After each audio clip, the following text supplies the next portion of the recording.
palabra de oración. Señor, te damos gracias por lo bueno que eres. Gracias por esta noche donde podemos aprender sobre las herramientas para dividir mejor tu palabra. Te pido que bendigas este estudio y sea de gran bendición para mis hermanos. Te lo pedimos en el nombre de Jesús. Amén. Como ven en la pantalla, el título de esta clase es el capítulo 1, párrafo 9, pero más específico es la hermenéutica reformada. Y si miran conmigo el capítulo 1 y el párrafo 9, dice de la siguiente manera, dice: la regla infalible de interpretación de las escrituras la constituyen las propias escrituras. Y por consiguiente, cuando surge una duda respecto al verdadero y pleno sentido de cualquier pasaje bíblico, que no es múltiple sino único, este se debe buscar en otros pasajes que se expresan con más claridad.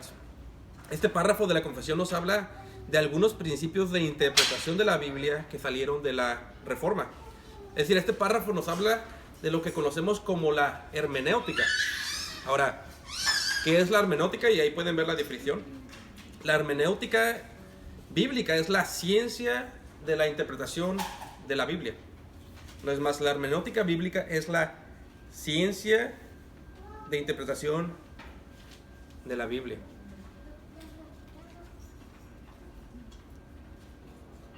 Entonces aquí lo voy a dejar arriba para que si están copiando todavía. Ahora pónganle un asterisco a esta palabra hermenéutica, porque todo cristiano que quiere dividir correctamente la Biblia debe de conocer esta palabra, hermenéutica. Ahora, ¿por qué es importante la hermenéutica? Porque de ella depende de qué tan correctamente interpretamos y dividimos la palabra de Dios. Y en realidad muchas de las controversias teológicas que existen en el cristianismo sobre ciertas doctrinas se arreglarían si tan solo aplicáramos buenos principios de hermenéutica o de interpretación. Por lo tanto, mi meta esta noche para el párrafo 9 es darle algunos principios de hermenéutica que salieron de la Reforma para que podamos interpretar mejor la Biblia. El título, una vez más, es la hermenéutica reformada, y me gustaría comenzar con una ilustración. Desde que yo era niño hasta ser un joven adulto, iba a la iglesia en un camión que llevaba niños a la escuela bíblica, y pasaba por mí a mi casa el camión y me llevaba a una iglesia bautista. Y recuerdo que en ese camión tenían versículos laminados alrededor del camión para que los pasajeros y los niños se la aprendieran mientras que iban rumbo a la iglesia. Y recuerdo que una vez estaba en el camión y miré un versículo en el camión que decía algo así, decía: a sus ángeles mandará para que tu pie no tropiece. Un versículo que viene del Salmo 91. Y en ese entonces apenas empezaba a estudiar la Biblia, y recuerdo que pensé a mí mismo, qué bonito versículo. Pero después me di cuenta que la cita del versículo no venía del Salmo 91. Y esto me sorprendió en gran manera. ¿Alguien conoce de dónde venía, aparte del Salmo 91? Venía de Mateo capítulo 4. ¿Y alguien conoce el contexto de Mateo capítulo 4? En Mateo 4, cuando se cita el Salmo 91, es cuando Satanás está tentando a Jesús y está citando el Salmo 91. En otras palabras, escuchen, en ese camioncito de la iglesia, sin darse cuenta, estaban enseñándole a los niños y adultos a memorizarse las palabras de Satanás en la tentación de Jesús. Ahora, ¿por qué menciono esto? Porque entender el contexto de un pasaje es precisamente un principio de hermenéutica. Y esto nos muestra la importancia de la hermenéutica. Así es que una vez más, hoy vamos a estar estudiando la hermenéutica reformada. Y una vez más, la hermenéutica es la ciencia de interpretación de la Biblia. Y para esta clase le quiero dar crédito al pastor Richard Jensen y su clase de hermenéutica, donde agarré muchos de los recursos, entre otros libros que leí. Ahora, antes de empezar, es importante entender que antes de la Reforma, cuando la iglesia romana tenía mucho poder, la mayoría de la gente creía que solamente la iglesia podría interpretar la palabra de Dios o la Biblia. Y la iglesia católica romana excluía a la gente laica, a la gente común, como nosotros, de leer o tratar de interpretar la Biblia por sí mismos. Y en realidad esto es algo que la iglesia romana aún cree el día de hoy. Pero como iglesia protestante o reformada, nosotros creemos que las escrituras le fue dada al pueblo de Dios y no solamente al clérigo religioso o los líderes religiosos. El predicador Steve Lawson cuenta la historia de uno de los reformadores que han escuchado aquí, cuyo nombre es William Tyndale. Y Tyndale es el hombre quien dedicó toda su vida a traducir la Biblia en inglés. Y se dice que Tyndale, antes de ser un reformador, era un tutor personal de una familia. Y esa familia estaba constantemente invitando a sacerdotes a cenar a su casa. Y en esas pláticas, durante una de esas cenas, Tyndale y los sacerdotes debatían quién era la cabeza de la iglesia o la autoridad de la iglesia. Y los sacerdotes que iban a cenar argumentaban que el Papa era la cabeza de la iglesia. Pero Tyndale creía que la palabra de Dios era la autoridad suprema de la iglesia. Y a causa de esos debates, Tyndale se dedicó el resto de su vida hasta su muerte a traducir la Biblia al idioma de la gente, en ese entonces el inglés, en donde él estaba, para que aún los niños jardineros, como él decía, conocieran mejor la Biblia que el Papa. Esto era su meta de él. Y por este tipo de situación es de donde una de las doctrinas que salió de la Reforma es sola Escritura, que significa que solo la palabra de Dios o solo la Biblia es la guía y la autoridad final en los asuntos de fe y nadie más. Pero escuchen, de la Reforma no solamente salió sola Escritura, sino que salieron varios principios de interpretación para ayudarnos a dividir correctamente la palabra de Dios. Y en el párrafo 9 del capítulo 1 vemos dos principios que salieron de la Reforma. El principio número 1 es llamado la analogía de las Escrituras. La analogía de las Escrituras. Y esto lo vemos en la primera parte del párrafo. Si miren donde están en forma de cita, que dice, la parte final dice, la regla infalible de interpretación de las Escrituras la constituyen las propias Escrituras. A eso nos referimos cuando hablamos de la analogía de las Escrituras. Como dice Sam Waldron, esto se refiere a que la Biblia no ocupa a que Roma la interprete, sino que ella, la Biblia, se interpreta por sí misma. En otras palabras, el mejor comentario de la Biblia es la Biblia misma y no la iglesia de Roma o algún clérigo de la iglesia. Ahora, ¿por qué diríamos esto? Déjenles alguna pregunta. Cuando la Biblia habla sobre sí misma, ¿quién está explicando el significado del texto? ¿Alguien sabe? Cuando la Biblia habla sobre sí misma, ¿quién está explicando el significado del texto? Exactamente, el Espíritu Santo. Ahora, escuchen, ya que esto es de suma importancia, esto que quiere decir que cuando el Nuevo Testamento, que el Nuevo Testamento es el mejor comentario sobre el Antiguo Testamento. ¿Por qué? Una vez más, ¿quién está explicando el Antiguo Testamento en el Nuevo Testamento? El Espíritu Santo.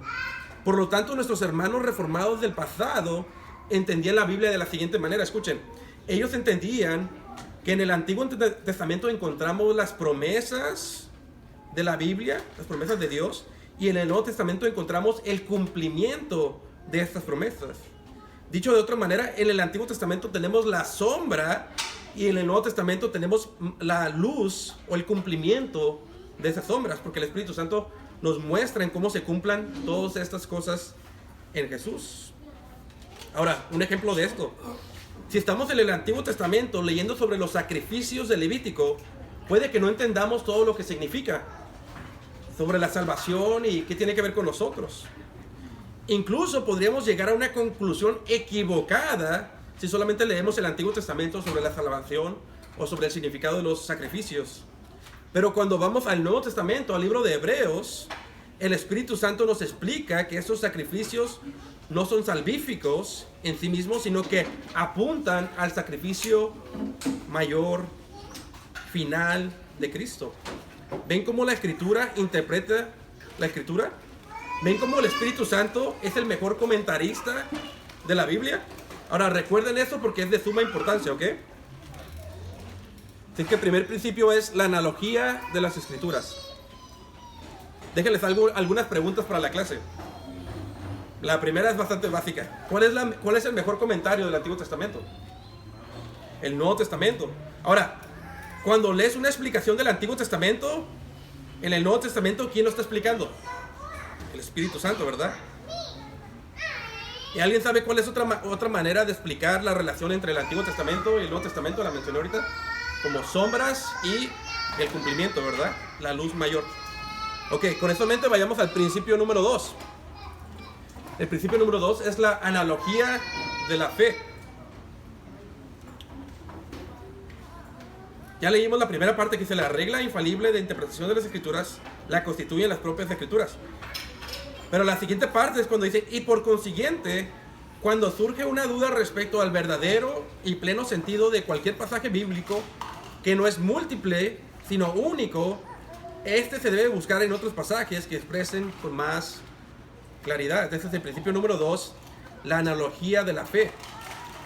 En otras palabras, los pasajes claros de la Biblia se deben de usar como fundamento para entender los pasajes oscuros o difíciles de la Biblia. Y una vez más, este es el principio de la analogía de la fe. Y esto también nos recuerda que la escritura solamente tiene un significado y no tiene muchos significados. Solamente tiene un significado real. Déjenles doy un ejemplo.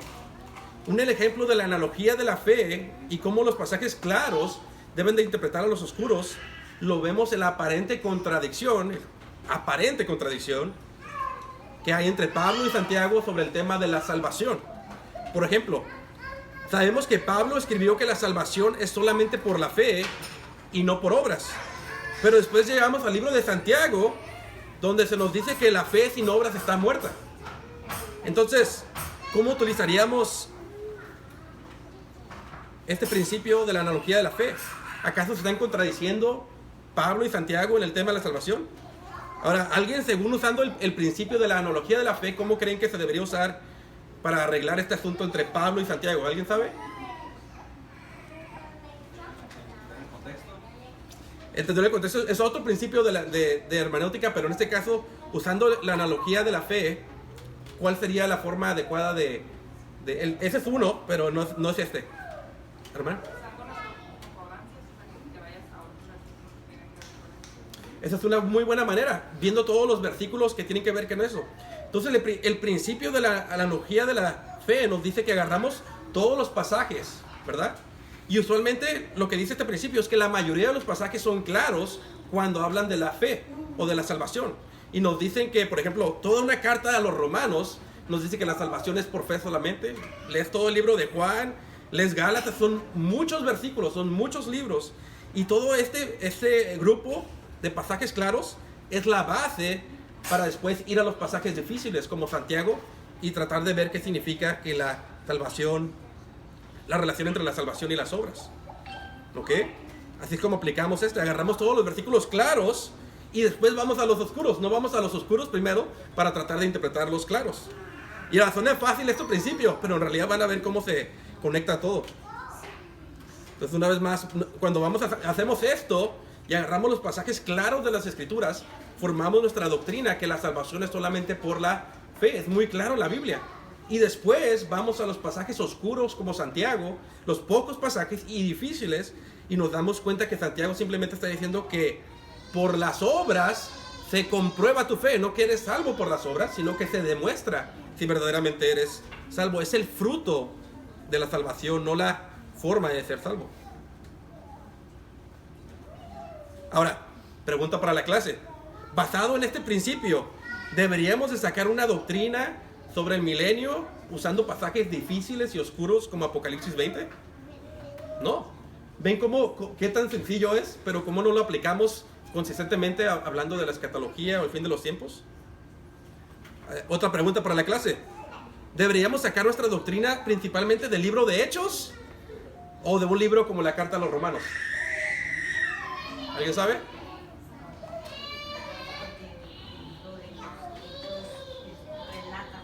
Ajá, exactamente. Y el libro de los Hechos es narrativa, y el libro de los Romanos te está explicando qué significa esa narrativa, ¿no? Te está explicando cuál es la doctrina, te está explicando la doctrina. Por lo tanto, basado en este principio, agarramos la doctrina clara, enseñada, y después vemos a las otras áreas de las Escrituras, ¿ok?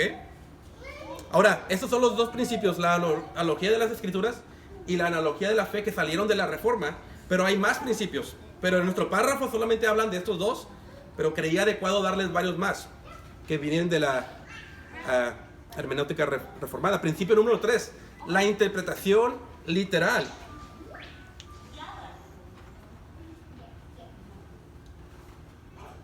Y este principio de hermenéutica nos dice que Dios se quiso comunicar de manera literal, clara, plena. Y este principio es importante porque nos dice que Dios dijo lo que Dios dijo de manera literal. Solamente que el contexto nos indique otra cosa. Primer ejemplo, y son bastante sencillos, pero cuando lo conectamos y nos vamos al resto del cristianismo, nos daremos cuenta que hace gran diferencia, incluso a otras denominaciones, etcétera, etcétera. Pregunta, cuando Dios le dice al hombre, no comas de un árbol, porque ciertamente morirás, ¿qué significa? Que ciertamente morirás si comes del árbol, ¿verdad? Muy sencillo. Pero créanlo o no, este principio es violado muchas veces aún por nosotros, cuando no entendemos este orden. Incluso a través de la historia de la iglesia, por cientos de años, los predicadores buscaban diferentes capas de significado de un versículo bíblico, pero para tratar el sentido espiritual de un pasaje, o místico. O a veces cuando hablas con algún incrédulo, ellos te dirán cosas como: la Biblia no es clara y es confusa. Y yo siempre le hago la pregunta con amor a las personas incrédulas: ¿cuál parte de la Biblia no entendiste? Por ejemplo, ¿no matarás? ¿Qué significa? No matarás. ¿No cometerás adulterio? ¿Qué significa? No cometerás adulterio. ¿Ven? La Biblia no tiene necesariamente un significado escondido, es literal, solo que el contexto nos indique otra cosa. Tercer ejemplo, la Biblia tiene muchas doctrinas profundas, pero el Evangelio es descrito de una manera muy plena y literal, sencilla. Porque de tal manera amó Dios al mundo que ha dado a su Hijo unigénito para que todo aquel que en él cree no se pierda, mas tenga vida eterna. Juan 3:16. Así es que una vez más, cuando alguien diga que la Biblia es difícil de entender, yo les pregunto: ¿cuál parte? Porque su mensaje general, el más importante, es bastante sencillo de entender. Cuarto ejemplo, cuando hay algún versículo, y estoy seguro que lo han escuchado, que a la gente no le gusta, usualmente ellos dirán: esa es tu interpretación de la Biblia, pero no la mía. Pero eso está mal. Solamente hay una interpretación real de la Biblia, de cada pasaje. Y no deberíamos de decir cosas como: esa es su interpretación. Más bien deberíamos de preguntarnos: ¿qué quiso comunicar Dios en este pasaje?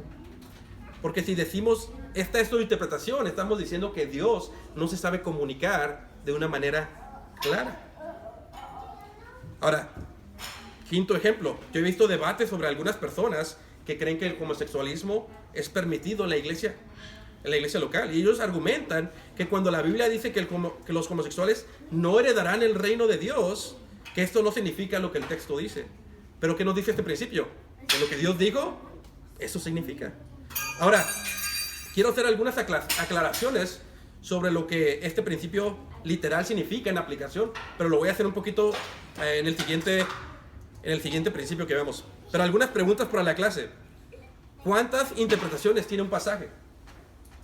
¿Cuántas interpretaciones reales tiene un pasaje? Uno solo. Ahora, ¿qué significa la interpretación literal? Que es pleno, ¿verdad? Déjenles hago otra pregunta. Y piénsala bien, ¿eh? ¿Dios siempre habla de manera literal? Pregunta.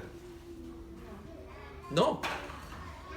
¿Cuándo sería un ejemplo de no tomar las cosas literales? Las parábolas, estar leyendo los salmos, ¿no?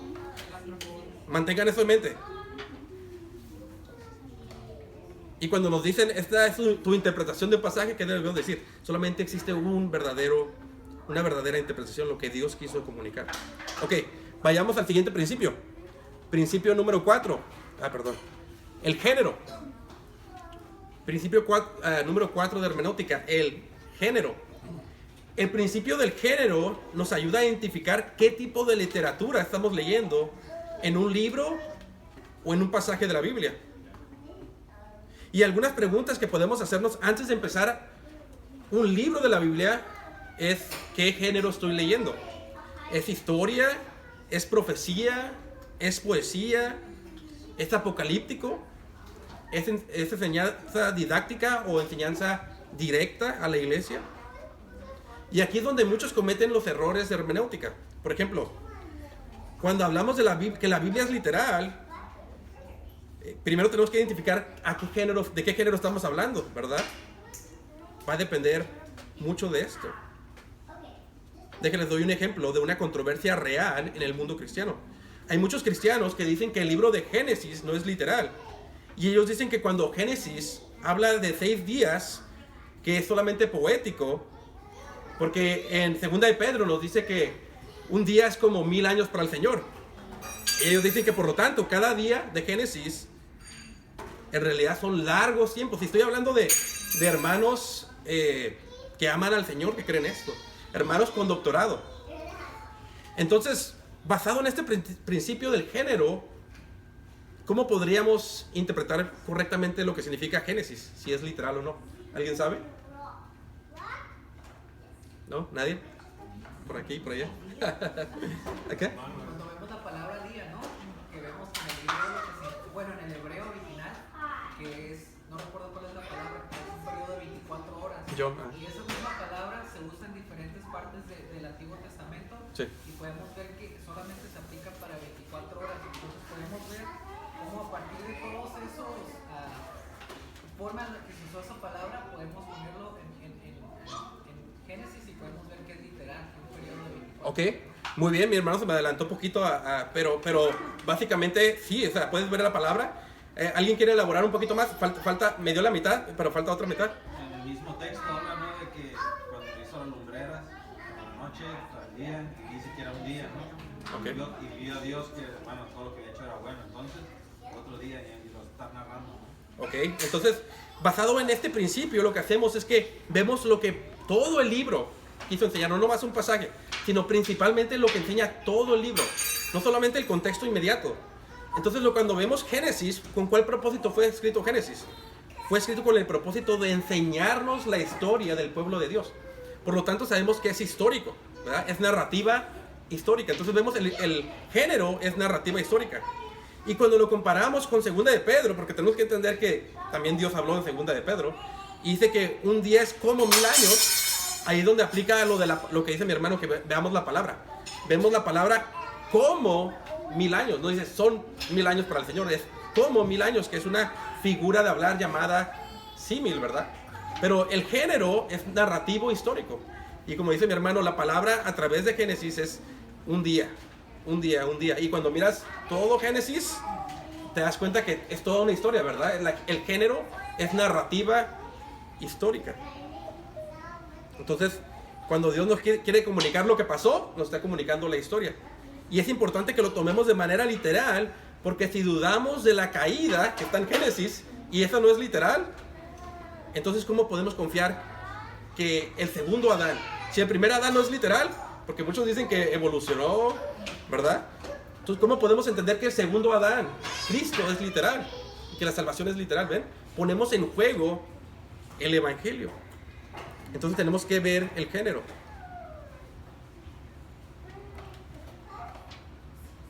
Otro ejemplo, en los Salmos dicen que Dios tiene alas. ¿Qué tipo de género es? ¿Tenemos que tomar este género literal? ¿Tiene acaso Dios alas? No, ¿verdad? ¿Qué tipo de género es? Es poético. Es un género, es un lenguaje figurado para comunicarnos de esto. Ahora, esto lo digo porque también hay buenos hermanos con los que diferimos que dicen, yo creo que la Biblia es literal. Por ejemplo, estás leyendo Apocalipsis 20, son 1000 años literalmente. ¿Ven cómo se conecta todo? Son 1000 años. O estás leyendo el templo de Ezequiel, es literalmente un templo en el futuro. ¿Qué tenemos que hacer antes de llegar a esos pasajes? Tenemos que ver el contexto del libro y qué género es. Entonces, cuando vemos un libro como Apocalipsis o Isaías y vemos que habla en símbolos, ¿verdad? Tenemos que tener cuidado de decir, bueno, es que yo creo la Biblia es literal. Sí creemos que es literal, pero también tenemos que usar el contexto y ver cuál género es primero, ¿verdad? Entonces, eso es muy importante. Hace poquito estaba hablando con unos testigos de Jehová aquí afuera del café. Y ellos me dijeron, solo 144,000 personas van a ir al cielo. Y luego le pregunté, entonces Apocalipsis es literal. Me dijeron, sí. Y la segunda pregunta que le dije, entonces la mujer en un dragón es literal. ¿Ven? Apocalipsis está lleno de símbolos. Y cuando entendemos el género, y luego le empecé a hablar del género y las reglas de interpretación, ¿verdad? Para llevarlos al evangelio. Pero ven cómo aún las pequeñas cosas escatológicas podemos usando los principios de hermenéutica de una manera tan sencilla. algunas preguntas para ustedes. ¿Qué tipo de género es el libro de Hechos? Alguien lo dijo, ¿verdad? ¿Era narrativa? ¿Los evangelios? ¿También es narrativa? Ahora, para entender los evangelios, para entender el evangelio, ¿de dónde debería sacar principalmente mi doctrina? ¿Del libro de los evangelios, Mateo, Marcos, Lucas o Juan? ¿O de un libro como Romanos o Gálatas? Las epístolas, ¿verdad? Porque el género es didáctico, es enseñanza clara a una iglesia local para explicarnos la fotografía de lo que pasó en los evangelios, en Mateo, Marcos, Lucas y Juan. Quinto principio de hermenéutica: histórico gramatical. Ahora, primero vamos a ver la palabra gramatical. Y esto simplemente significa que tenemos que ver las palabras, como decía mi hermano hace ratito, las palabras, cada palabra del texto, cada palabra que usó el autor y lo que significaban originalmente, ¿verdad? Por ejemplo, el día de hoy se me viene a la mente, ¿no?, la palabra lenguas. Muchas denominaciones creen en hablar en lenguas, pero tenemos que ver qué significaba la palabra lengua en ese entonces, ¿verdad? Muchas veces tiene, por ejemplo, en el libro de Proverbios vemos que la lengua tiene que ver como cómo hablas o cómo te comunicas. Así es que en este principio vemos cada palabra del texto y le ponemos atención. Por ejemplo, cuando dice José conoció a María, esto no significa que la presentaron por primera vez. En el lenguaje bíblico es una relación íntima y por eso vemos cada palabra. Cada palabra. Ahora, una palabra puede tener un significado diferente en un lugar, ¿verdad? Por ejemplo, otra vez regresando a Romanos y Santiago. La justificación en el libro de Romanos se usa de ser declarado legalmente como justo. En el libro de Santiago, la palabra justificación en el contexto se usa para hacer como comprobar algo, ¿verdad? Por tus obras eres justificado. Se comprueba tu salvación. Entonces tienes que ver, cada autor de la Biblia puede usar una palabra de una manera distinta. Entonces vemos cada palabra, e incluso en el mismo pasaje se pueden usar de diferentes maneras. A veces los autores hacen eso para dar alguna belleza a su pasaje. Ahora, aquí está un error de muchos predicadores, incluso alumnos de predicación. Un error muy común es que se dedican tanto a una palabra y la buscan en el griego y cometen errores en esto. Por ejemplo, van a la palabra iglesia y van directamente al griego. Y la palabra en griego, eclesía, simplemente significa una asamblea política. Y de ahí han sacado predicaciones del infierno y de Satanás y etc. Pero para entender el significado de la palabra griega eclesía, también tienes que entender el contexto, ¿verdad? No nomás la palabra griega y sus raíces. Es un error que se comete muy constantemente para los predicadores y en la hermenéutica. Cuando lees el contexto te das cuenta que eclesía se usa de una asamblea, pero el contexto le da la luz a que es una asamblea de creyentes sacados de afuera del mundo para seguir a Jesús. Recuerden una cosa si recuerdan algo de esta clase y se les olvida a todos los demás, recuerden que el contexto es rey en un pasaje. El contexto es rey. Ahora, ya vimos lo que significa gramatical. Ahora vemos lo que significa la palabra histórico. Y es muy sencillo. Se refiere a por qué se escribió con la intención original del autor. ¿Por qué fue escrito este pasaje? ¿Quién escribió el pasaje? ¿Para quién está dirigido? Por ejemplo, cuando vemos que Dios le dice a Israel del Antiguo Testamento que tome la planta de su pie y pise cada cosa y Dios se lo va a dar, ¿verdad? El día de hoy hay cristianos, ¿verdad?, que van y ponen su pie declarando la tierra como suya. ¿Por qué está mal eso? Porque se dijo en un lugar histórico para un pueblo históricamente del Antiguo Testamento bajo el viejo pacto y no está dirigido a la iglesia del nuevo pacto, ¿verdad? Entonces tenemos que entender en qué contexto se dijo. Una vez más, el ejemplo que le di al principio. Cuando era un niño tenía el camioncito, ¿verdad? Tenía el pasaje de Mateo 4 y venía del Salmo 91. Y vemos la importancia. Estaban enseñándole a los niños las palabras de Satanás en vez de enseñarle. Obviamente toda la palabra es de Dios, ¿verdad? Pero en el contexto es Satanás hablando. Y ellos lo enseñaban así. Así que es importante el contexto, el rey, y cada palabra es importante para este principio de interpretación. Siguiente principio. Ay, no lo tengo aquí. El siguiente principio es la interpretación teológica. La interpretación teológica. La interpretación teológica. Y este principio presupone que la Biblia tiene una unidad porque tiene un autor primordial, el Espíritu Santo. Es decir, aunque la Biblia tiene muchos autores humanos, solamente tiene un autor divino, el Espíritu Santo. Por lo tanto, hay una unidad en la Biblia, sus temas y su doctrina. Recientemente ha habido falsos maestros que dicen que deberíamos de cortar el Antiguo Testamento del Nuevo Testamento, pero nosotros creemos como creyentes en la unidad, ¿verdad?, del Antiguo Testamento y el Nuevo Testamento. Para encontrar una doctrina en la Biblia, puedes ir a un pasaje, ¿verdad?, como Deuteronomio 6:4, que habla que Dios es uno. Pero si solamente tienes ese pasaje, no vas a entender la doctrina de la Trinidad. Pero entendemos que Dios ha revelado su enseñanza de manera progresiva, ¿verdad? Y que hay muchos pasajes que hablan de Dios. Y que cuando comparas con otros pasajes como en Timoteo, que nos dice que Dios se manifestó en carne, ¿verdad? Agarramos los pasajes y vemos esa unidad en la Biblia, esa unidad doctrinal, porque el autor es uno, el Espíritu Santo.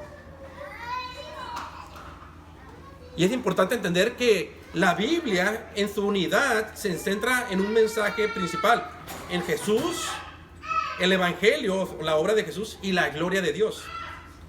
Es decir, de Génesis a Apocalipsis tú encontrarás un mismo tema: Jesús, su obra en la cruz y la gloria de Dios. Ahora escuchen, ya que la Biblia es una unidad, como ya hemos visto, es importante ver el Antiguo Testamento como la sombra y el Nuevo Testamento como el cumplimiento en esta unidad. Noten cómo Jesús mismo habla de esta unidad y el cumplimiento en Cristo. Lucas 24:27, Jesús dice: y comenzando desde Moisés y siguiendo por todos los profetas. Moisés representa el Torá, ¿verdad?, los 5 libros: Génesis, Éxodo, Levítico, Números y Deuteronomio. Y luego los profetas, el siguiente grupo de libros, les declaraba en todas las escrituras lo que de él decían. Toda la Biblia tiene esta unidad, aunque tiene muchos autores, tiene un autor principal, el Espíritu Santo, y hay una unidad que nos habla de Jesús y el Evangelio. Juan 5:39: escudriñad las escrituras porque a vosotros os parece que en ellas tenéis vida eterna, y ellas son las que dan testimonio de mí, dice Jesús. Jesús es el cumplimiento de todas las promesas del Antiguo Testamento. Segunda de Corintios 1:20: porque todas las promesas de Dios son en él sí y en él amén, por medio de nosotros, para la gloria de Dios. El mismo libro de Hebreos nos dice que todos los sacrificios del Antiguo Testamento eran sombras y que Cristo es el cumplimiento. Hebreos 9:23-24. Esto no quiere decir que cada versículo tiene a Jesús, sino que de alguna manera todo se relaciona con Jesús, su Evangelio y la gloria de Dios. Ahora, ¿por qué es importante entender estos principios tan básicos? Porque si no entiendes esta unidad bíblica y cómo el Antiguo Testamento es una sombra y el Nuevo Testamento es un cumplimiento, tendrás creyendo que Dios tiene dos pueblos: a Israel en el Antiguo Testamento y a la iglesia en el Nuevo Testamento. O vas a creer que en el futuro van a haber sacrificios en el milenio. ¿Por qué? Porque no mirases el Nuevo Testamento como esa unidad y como ese cumplimiento en el Nuevo Testamento. Una vez más, esta unidad la vemos entre el Antiguo Testamento como la sombra y el Nuevo Testamento como el cumplimiento. En el Antiguo Testamento vemos, por ejemplo, el primer Adán fracasó y trajo la muerte y el pecado. Pero en el Nuevo Testamento, Jesús es el segundo Adán, quien representa a todos los que creen en él, y él triunfó en medio de la tentación en la cruz. En el Antiguo Testamento, Melquisedec era un rey y sacerdote. En el Nuevo Testamento, Jesús es el sacerdocio, tiene un sacerdocio según Melquisedec. Él es el rey y sacerdote verdadero. La Pascua, Cristo es la Pascua en el Nuevo Testamento. Antiguo Testamento, los sacrificios. Nuevo Testamento, Cristo es el sacrificio final. En el Antiguo Testamento Israel, en el Nuevo Testamento la iglesia es el nuevo Israel, es el cumplimiento de Israel. En el Antiguo Testamento el sacerdote, el profeta y el rey. En el Nuevo Testamento Jesús es el sacerdote, el profeta y el rey. Él es el cumplimiento.